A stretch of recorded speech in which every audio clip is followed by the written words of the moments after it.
अगर किसी particular date, month और ईयर को देकर उसमें उस दिन कौन सा डे होगा ये पूछे तो आज हम उसका कैलकुलेशन सीखेंगे। जैसा कि 15 अगस्त 1947 को कौन सा दिन होगा। तो सबसे पहले हम ईयर्स में के ऑड डेज कैलकुलेट करते हैं।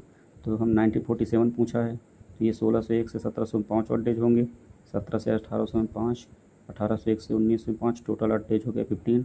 इसको 7 से डिवाइड कर देंगे क्योंकि एक वीक में 7 दिन होते हैं, तो एक ऑड डेज हुआ। फिर चूँकि 1947 में पूछा है तो 1946 तक कितने ऑड डेज होंगे, तो 11 लीप ईयर होंगे, 35 नॉन लीप ईयर होंगे। 11 लीप ईयर का मतलब है 22 odd days, 35 non leap year का मतलब 35 ऑड डेज। तो टोटल ऑड डेज हो गए 57। इसको भी 7 से डिवाइड कर देंगे तो इसमें आए ऑड डेज बचे एक।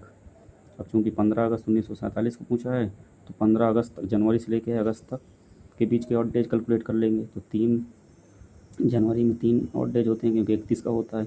फेब चूँकि 1947 नॉन लीप ईयर है तो इसमें फरवरी 28 की होगी इसलिए 0 ऑड डेज। मार्च में 3 ऑड डेज, अप्रैल में 2, मई में 3, जून में 2, जुलाई में 3। 15 अगस्त को पूछा है तो 15 को 7 से डिवाइड करेंगे तो 1 ऑड डेज। तो मंथ के टोटल ऑड डेज हो गए 17, इसको 7 से डिवाइड किए तो 3 ऑड डेज बचे। अब सारे ऑड डेज को हम जोड़ देंगे तो 5 आया। तो मंडे को हम 1 लिखते हैं, वेडनेसडे को 2, ट्यूसडे को 2, वेडनेसडे को 3, थर्सडे को 4, तो फ्राइडे 5 हो गए।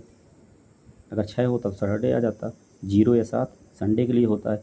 इस प्रकार हम देख लिए कि 15 अगस्त 1947 को कौन सा दिन होगा, फ्राइडे। इसी प्रकार अगर किसी पार्टिकुलर डेट, मंथ और ईयर को देकर कोई पूछे उस दिन कैसा होगा तो हम ऐसे ही कैलकुलेशन करके उस दिन कौन सा दिन होगा ये बता सकते हैं। Thank you.